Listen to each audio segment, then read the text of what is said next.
Pessoal, tudo bem? Estamos aqui com mais um vídeo sobre a reforma trabalhista, tá certo? Nosso quarto vídeo. E hoje vamos tratar de um tema que, apesar de ter existido poucas alterações, mas eu acredito que seja um tema de suma importância para todos aqueles que de forma indireta ou indireta utilizam ou gozam dos benefícios da nossa CLT, tá certo? Que são as férias. Tá certo? Vamos fazer um resumo geral, breve, sobre os principais pontos tratados pela nossa CLT a respeito do tema, trazendo as alterações que foram feitas pela reforma trabalhista, tá certo? Que passaram a vigorar a partir do dia 11 de novembro deste ano, tá certo? As férias é prevista em nossa CLT a partir do artigo 129, onde o seu caput traz o direito ao recebimento das férias, com a seguinte redação: todo empregado terá direito anualmente ao gozo do período de férias, sem prejuízo da remuneração.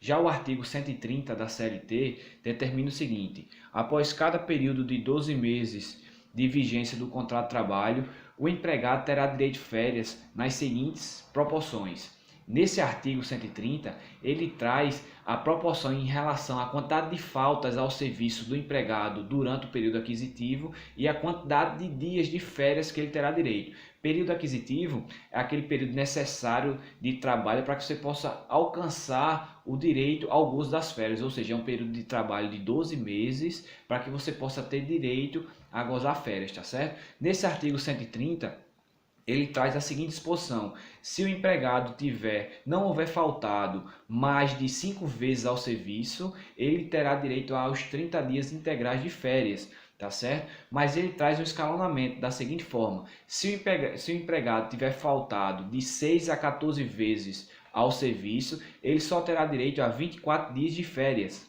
tá certo? Se ele tiver faltado de 15 a 23, ele só terá direito a 18 dias de férias. E por fim, se ele tiver faltado o período entre 24 vezes até 32 vezes, ele só terá o direito a 12 dias de férias, tá certo? Esse é o escalonamento previsto no artigo 130. Já no artigo 133, ele traz alguns condicionamentos para que o empregado não terá direito ao recebimento das férias. Ele diz o seguinte, no artigo 133, não terá direito a férias o empregado que, no período do curso aquisitivo, inciso primeiro, deixar o empregado e se não for deixar o emprego, melhor dizendo, e se não for readmitido dentro de 60 dias subsequentes à sua saída. Nesse caso aqui ele traz a seguinte hipótese: eu comecei a trabalhar por empregado, como empregado por empregador, tá certo? E estou no meu período aquisitivo, ou seja, naquele período dos 12 primeiros meses de trabalho para que eu possa ter direito às férias. Só que no 10º mês de trabalho, por algum motivo que não foi uma demissão por justa causa, eu rescindi o contrato de trabalho, ou eu fui demitido, ou eu pedi demissão, etc. Então, se eu retornar à empresa dentro de 60 dias após essa rescisão, eu terei direito a computar esse período de 10 meses para que eu possa ter direito às férias, ou seja, eu só precisarei trabalhar mais 2 meses para o mesmo empregador e assim terei direito a receber as férias. Mas se eu rescindir o contrato e passar mais de 60 dias e não for readmitido pelo mesmo empregador, eu terei que trabalhar 12 meses consequentemente para poder ter direito a gozar das férias, tá certo? O inciso segundo e terceiro, ele diz o seguinte: permanecer em gozo de licença com percepção de salários por mais de 30 dias e deixar de trabalhar com percepção de salário por mais de 30 dias em virtude de paralisação parcial ou total do serviço da empresa.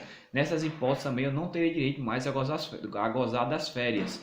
E o inciso 4 diz o seguinte: ter recebido da Previdência Social prestação de acidente de trabalho ou de auxílio-doença por mais de 6 meses, embora descontínuo. Ou seja, se eu sou empregado e estou gozando dos benefícios da Previdência Social por acidente de trabalho ou por auxílio-doença por um período superior a 6 meses, eu também não terei direito a receber as férias, a gozar das férias, tá certo? E ele traz aqui também que esse período de 6 meses pode ser até descontínuo, ou seja, dentro do período de 1 ano, eu passei mais de 6 meses afastado ou por auxílio-doença ou por acidente de trabalho, eu não terei direito a gozar das férias. Em relação a isso, não houve nenhuma alteração. As normas permanecem as mesmas. A única alteração, as únicas alterações, melhor dizendo, a respeito desse tema estão no artigo 134 da CLT. O caput desse artigo não foi modificado e ele tem a seguinte redação: as férias serão concedidas por ato do empregador em um só período, nos 12 meses subsequentes à data em que o empregado tiver adquirido o direito.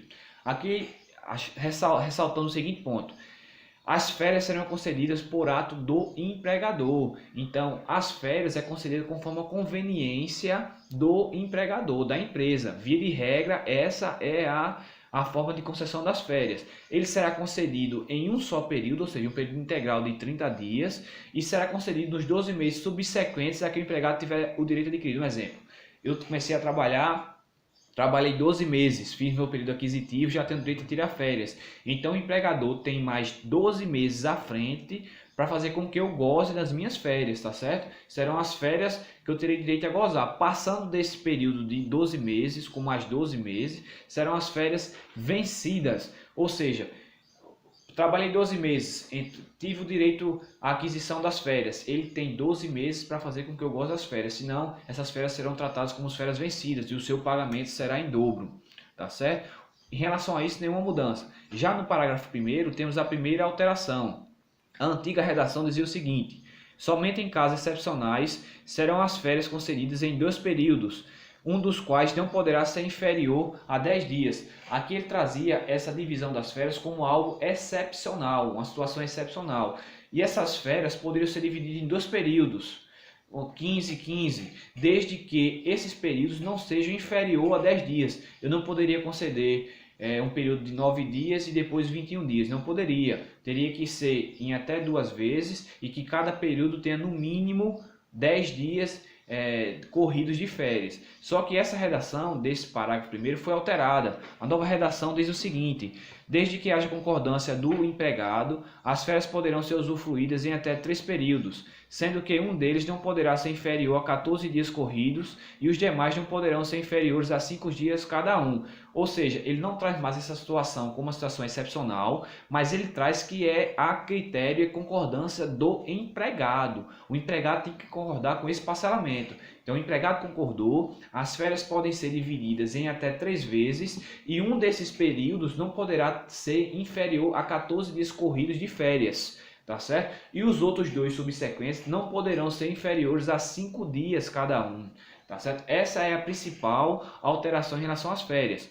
Existia também o parágrafo 2º, que foi revogado. O parágrafo 2º dizia o seguinte: aos menores de 18 anos e aos maiores de 50 anos de idade, as férias serão sempre concedidas de uma só vez. Para esse público-alvo, menor de 18 anos e maior de 50, não era permitido fazer esse parcelamento, mas esse parágrafo foi revogado, ou seja, o parcelamento que a gente estamos falando da alteração da reforma trabalhista em até 3 vezes, pode atingir esse público, tanto aos menores de 18 anos quanto aos maiores de 50 anos. E no artigo 134 ainda foi incluído uma nova redação, no parágrafo 3º, que diz o seguinte: é vedado o início das férias no período de 2 dias que antecede feriado ou dia de repouso semanal remunerado, tá certo? Então essas são as principais alterações. Primeiro, a nova redação, podendo fazer o parcelamento em até 3 períodos, sendo que um deles não poderá ser inferior a 14 dias e os outros 2 não poderá ser inferior a 5 dias, tá certo? A revogação do parágrafo 2º,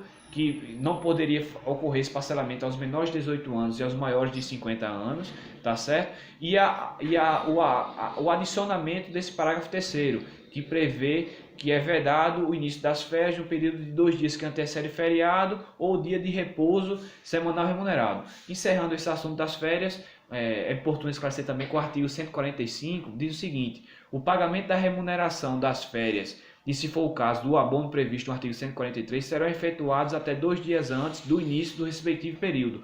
Ou seja, o empregador tem até o período de 2 dias antes, ao início do gozo das férias, a fazer a quitação dos valores devidos, tá certo? De um modo geral, essas são as normas que tratam essa questão das férias e essas são as principais modificações ocorridas com a reforma trabalhista, tá certo? Um abraço a todos e até o próximo vídeo.